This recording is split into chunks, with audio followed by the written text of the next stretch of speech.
This is John Cola with growingyourgreens.com. Today I have another exciting episode for you here, standing at the front of my residence, and this is my front yard garden. Most people in my neighborhood have actually lawns, lawn. My other neighbor actually has rock landscaping, which is cool because that's low water use or no water use aside from some plants he has around the borders. But even a better use of your land, in my opinion, is to grow your own food. And that's simply what I'm doing here in suburbia. I've converted my front lawn, which used to be a lawn. You could go back, I don't know, 6 or 7 years now and see my first videos where we're digging up the front lawn and we put in these raised beds. So I want to encourage you guys, I know you guys most of you guys live in a tract home and have a place like this, and you might think, John, I can't grow all my food in a tract home. Well, let me tell you, you guys could grow a lot of the food, and depending on your specific diet, you might be able to grow all your own food in a tract home like this if you do it properly. So in this episode, what I'd like to do for you guys is actually share with you guys what I'm growing this winter season and what fruit trees I have planted and basically what I've grown on here. So now I want to take you guys around my front yard garden. This is the first bed we're going to start with. These beds here in the front are about 33 inches high and they're level all the way back, and I'm on a graded property here, so as it goes up near the front door, the beds are about 12 inches high. And this is all filled with organic compost with rock dust and other soil amendments mixed in. Be sure to check my other episodes on what I do after each season to amend it.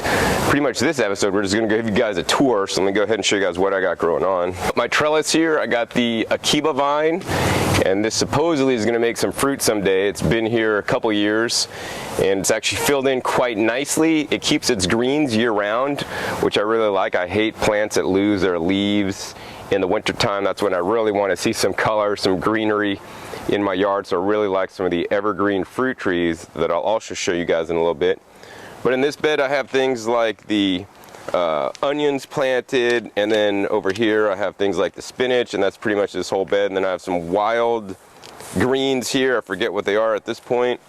More onions and more spinach all the way in here. Oh, and then we got some nasturtium climbing out. And then we got this guy. This is attracting some nasty bugs here that I'll smush while we're talking to you. But this one's actually the New Zealand Angelica.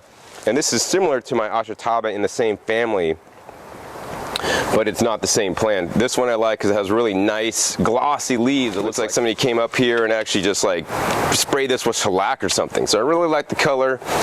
These are edible, although to eat them they taste really horrible.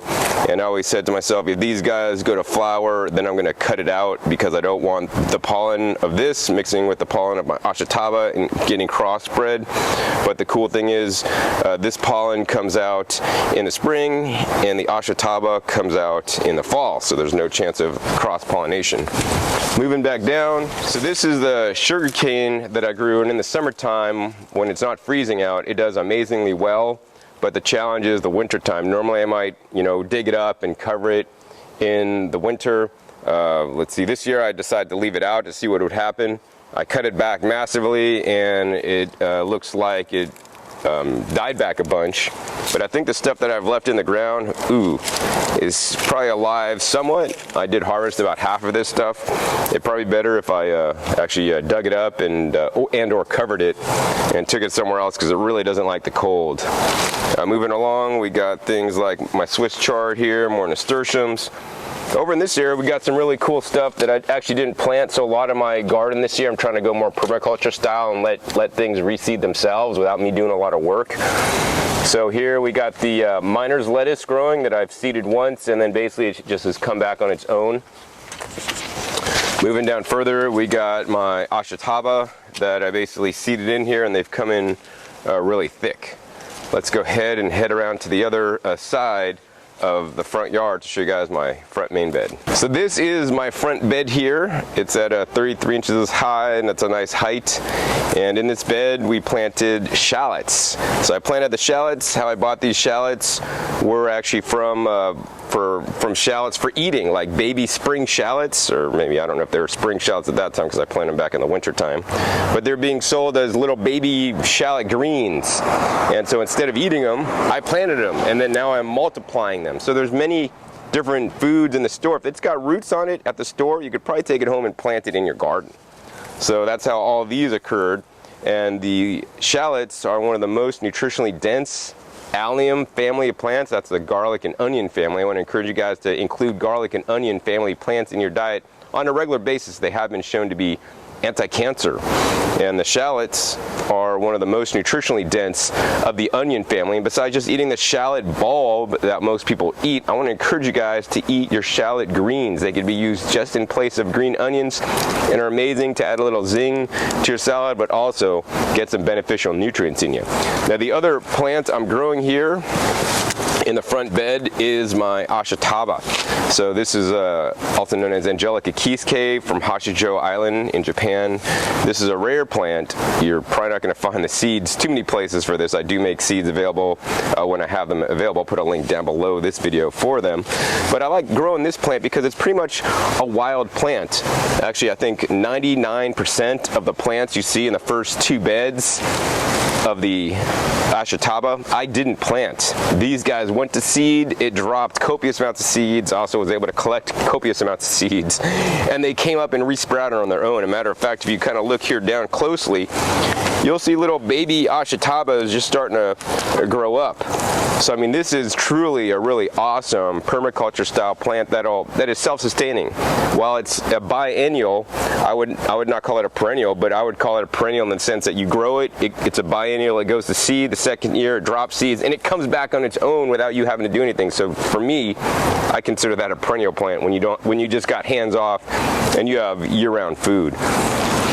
Now, the reason why I like this plant so much is, let me go ahead and show you guys. We're going to go ahead and take one of these branches here, and we're just going to basically snap it off. And if we wait just a few seconds, what we're going to see at the breakage point is that it's starting to bleed this yellow sap. Now, this yellow sap is called chalcones, and these are very powerful antioxidants, and they've done research on this, that these are anti-disease. And there's some people in certain places of the world that take this when they have certain chronic diseases to reverse that situation. So that's why I eat this, not because I have a disease now, but because I don't want to get a disease. So I do this for preventative measures. And I want to encourage you guys to, take your health and your garden proactively instead of reactively. Too often in our society today, you get heart disease, you have a heart attack, and then finally you wake up and say, oh my gosh, I better do something to avoid getting another heart attack because I almost lost my life. That's what it took for me. I almost lost my life when I was younger and had to realize that your health is your greatest wealth at a young age. And that's why I've been on this healthy lifestyle and growing my own food to have the highest quality food on the planet, and especially ones that money can't buy. You could buy Ashitaba, powder in your local health food store in most places, but it's going to be really expensive. And then you're eating a processed food product that's not going to have as much nutrition as something that's fresh.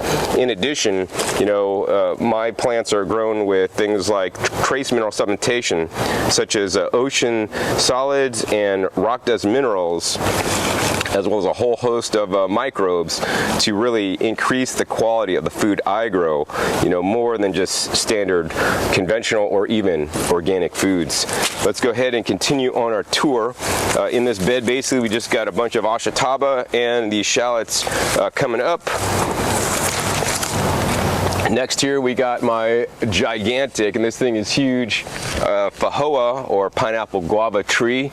It's not quite flowering yet. It's probably another couple weeks. Let's go ahead and head inside and show you guys what else I'm growing.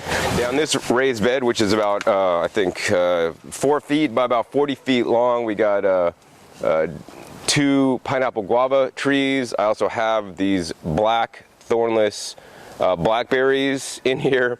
And then if we keep moving down, I also have a pomegranate.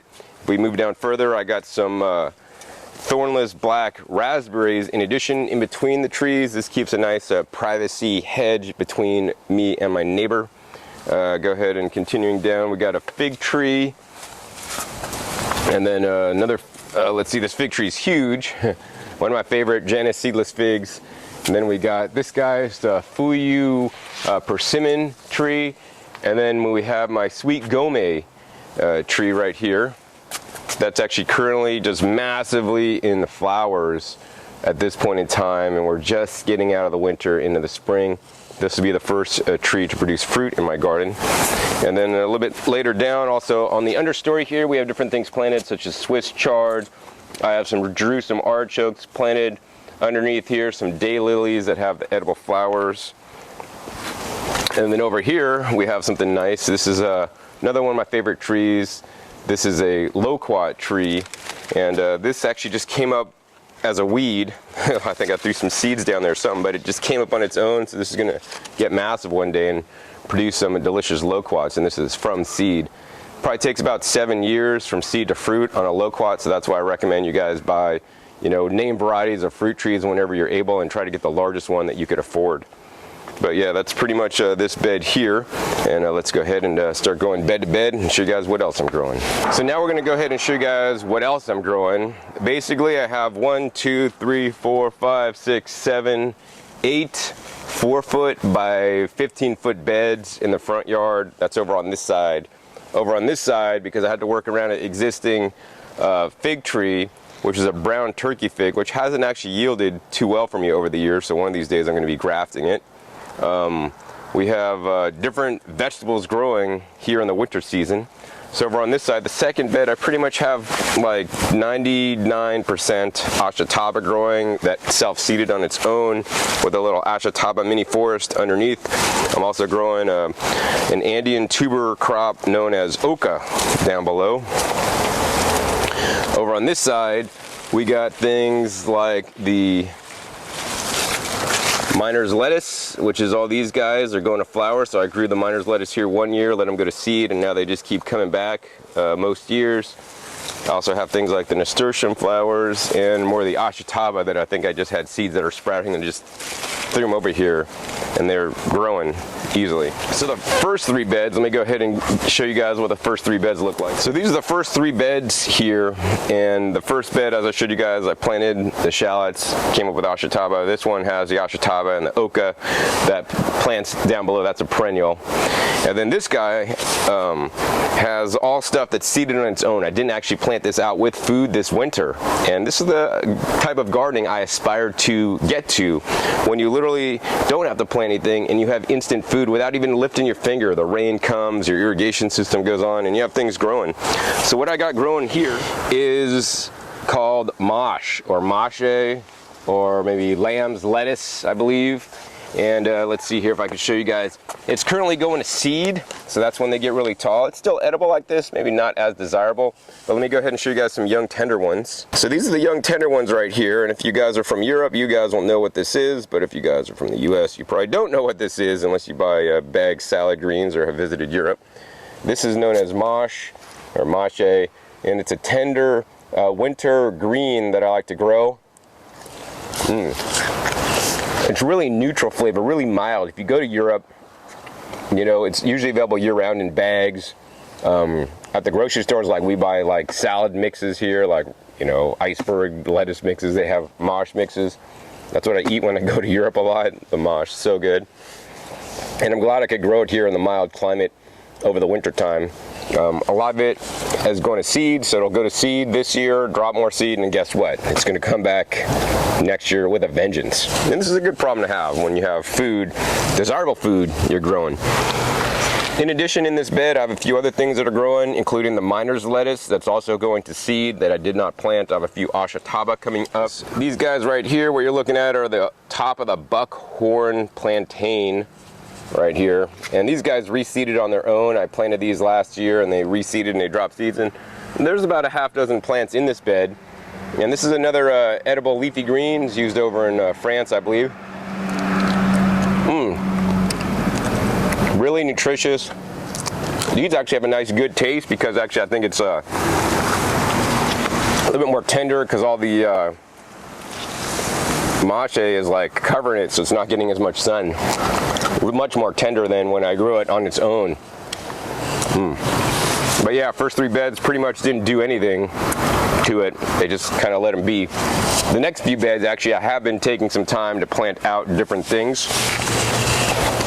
This first part of the bed, I have strawberries. This whole bed used to be strawberries, but I found out very quickly that it's just not worth planting and growing your own strawberries on a limited space, and if I had acreage, I would definitely have a strawberry patch. But when I have only, you know, a limited amount of space to grow certain foods, I didn't want to waste this space to strawberries, because if you look at it, all the greenery here, while you probably could eat it, use it for teas, I don't generally eat strawberry leaves.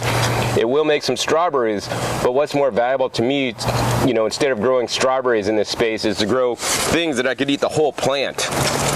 So for example, in this area, we have a whole bunch of winter lettuce growing down here. I have a few things of the miner's lettuce growing, and then up the trellis here, we have sugar snap peas and snow peas. I've been harvesting them recently. Got a lot on here.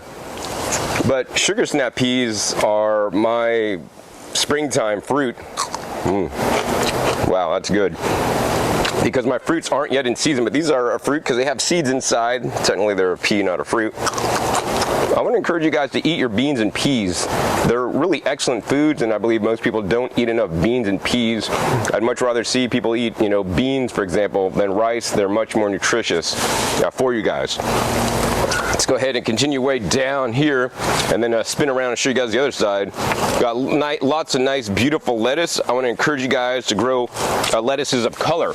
So you guys see over here on this end, I have some nice reddish colored lettuces, and the darker the lettuce, the more antioxidants it has in there. So the red colored lettuces are more nutritious than the green ones. So grow some red lettuces.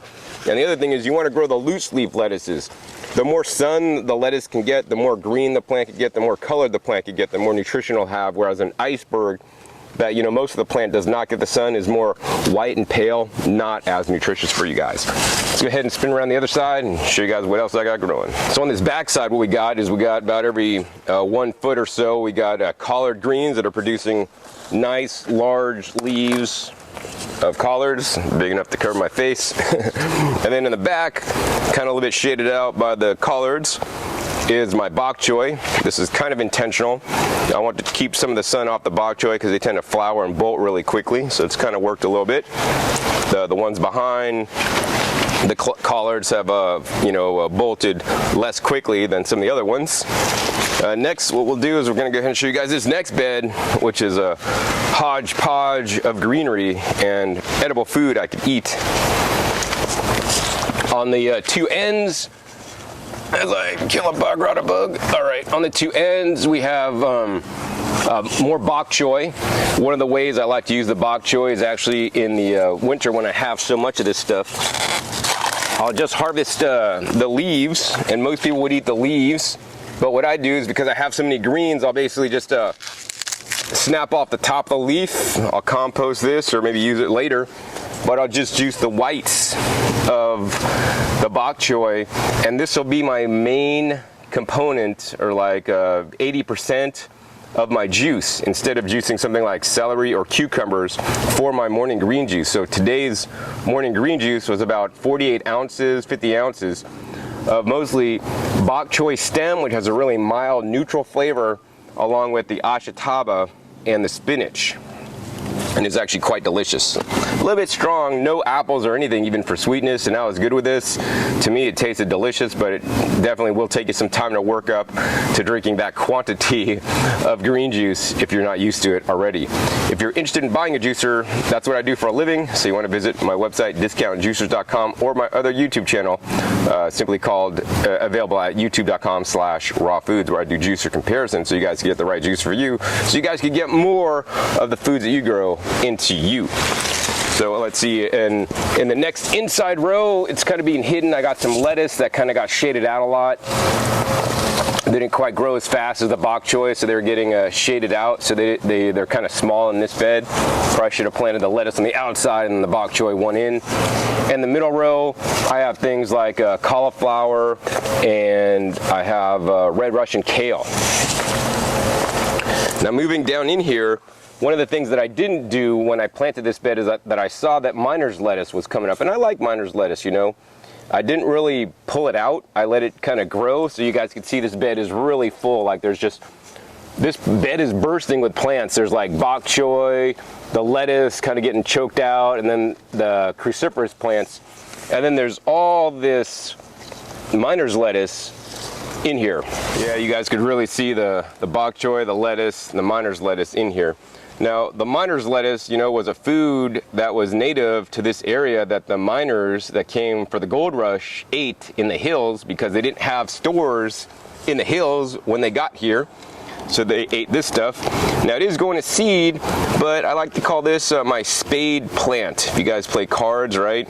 The ones that are best to eat, you could eat the ones with the seeds coming out, but the ones best to eat are the ones that look like little spades. And these guys are nice and mild.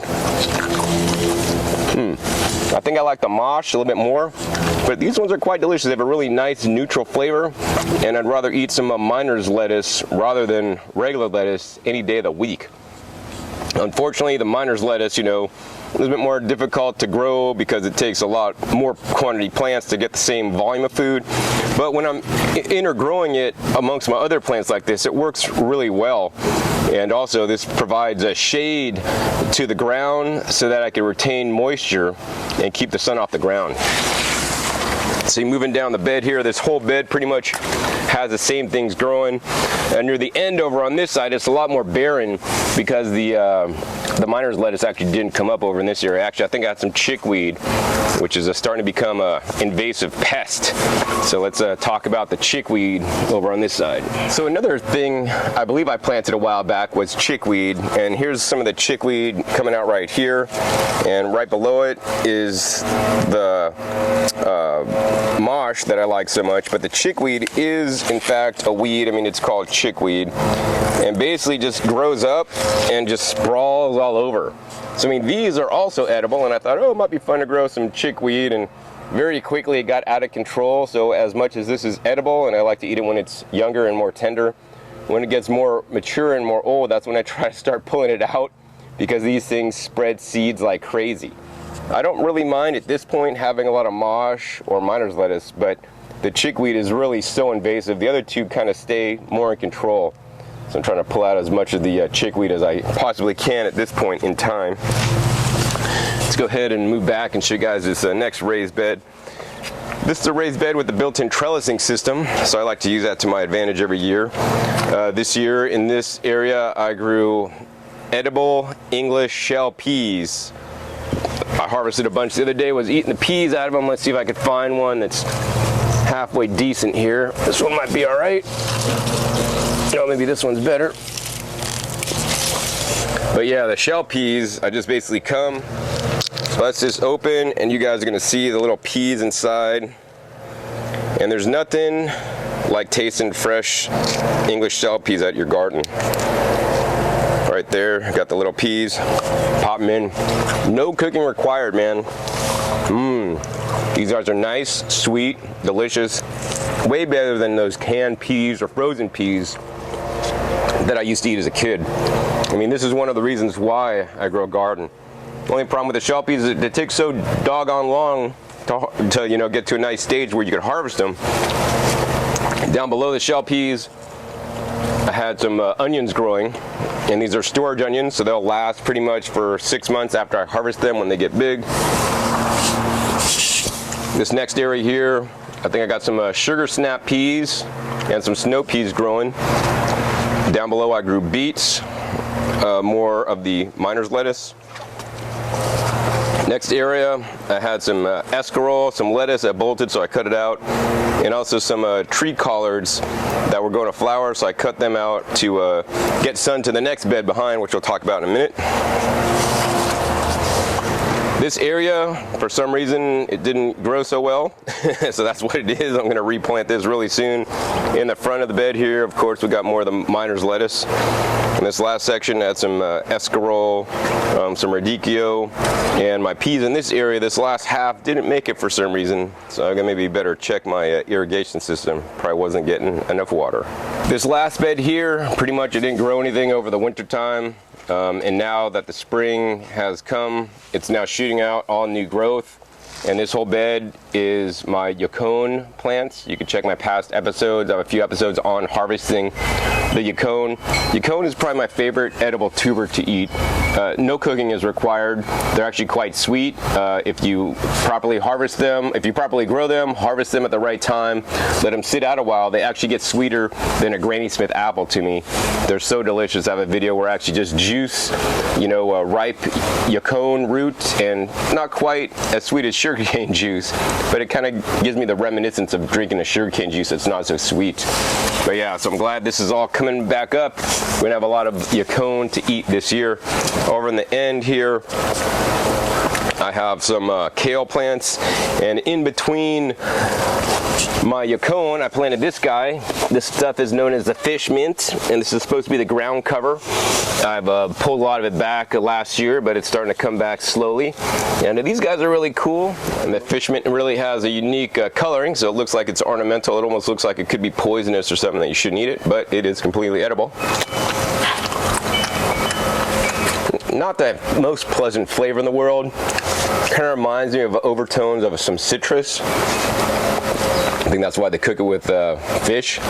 But you could just use this in salads. A little bit astringent. Quite good. And I like to have, more edibles and, and cover my ground. So that's why I'm using this as a nice ground cover. And as you guys can see in this area, it's actually filled in really nice and acting as a nice ground cover, as it should be.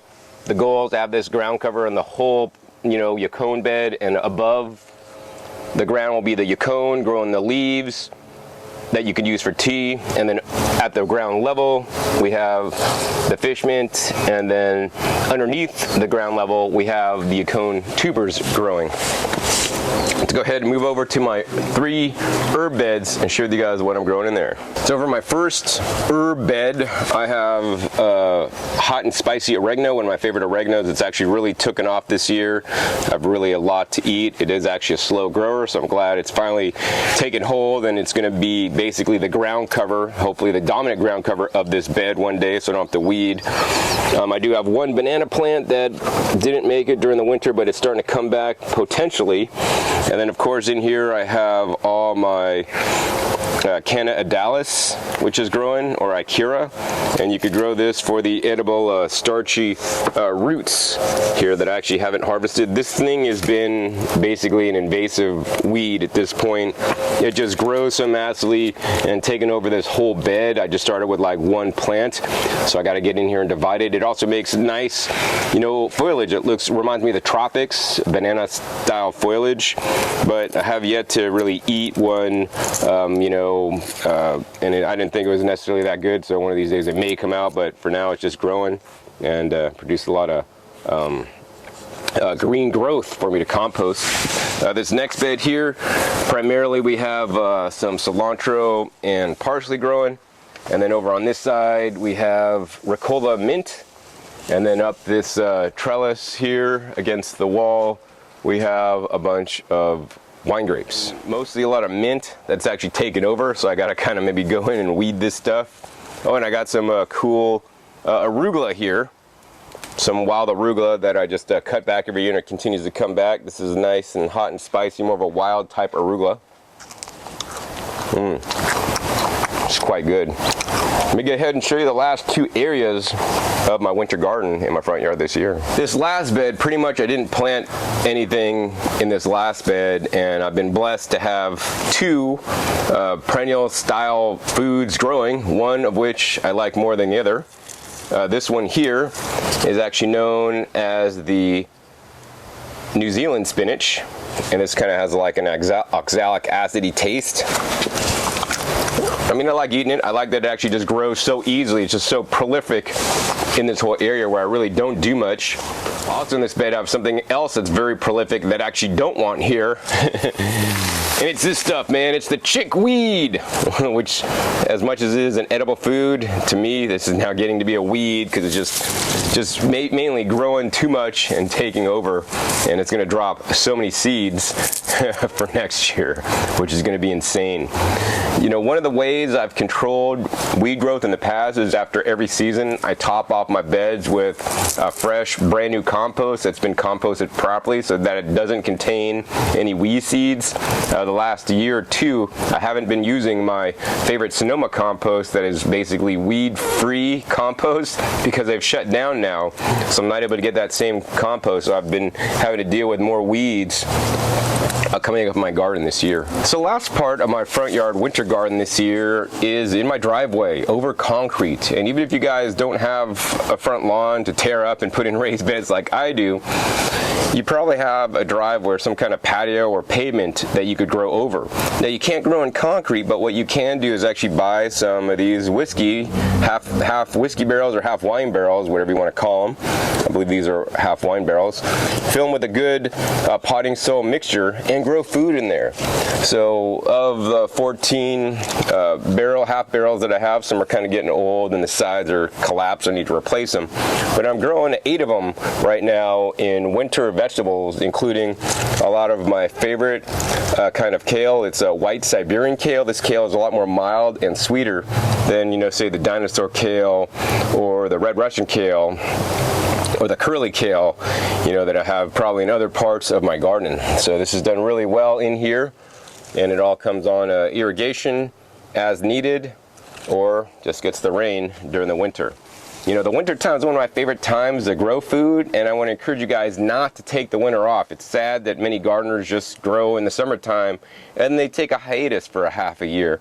I want to encourage you guys to grow year round. It's quite easy if you're in a zone 9 like I am, but even if you aren't, there's people in Maine that grow year round outside under double hoop houses, using a hoop house with a active compost pile that's generating heat, to keep it warm inside the hoop house. You could also, of course, grow sprouts and microgreens inside, which I do encourage you guys to do to keep your growing on in the winter season. So yeah, I'm gonna pretty soon start getting ready for summer, start pulling out some of these crops and get my summer stuff planted here. If you guys enjoyed this episode, hey, please give me a thumbs up to let me know. I'll continue to do more tour videos to let you guys know what I'm growing. I pretty much do this every season, so you guys know what I'm growing and when. This will give you good guidelines and recommendations for what you guys might want to grow if you're in a similar climate as I. Also, be sure to click that subscribe button right down below. I have new videos coming out every 3 to 4 days. You never know what I'll be sharing with you or where I'll be showing up and what you'll be learning.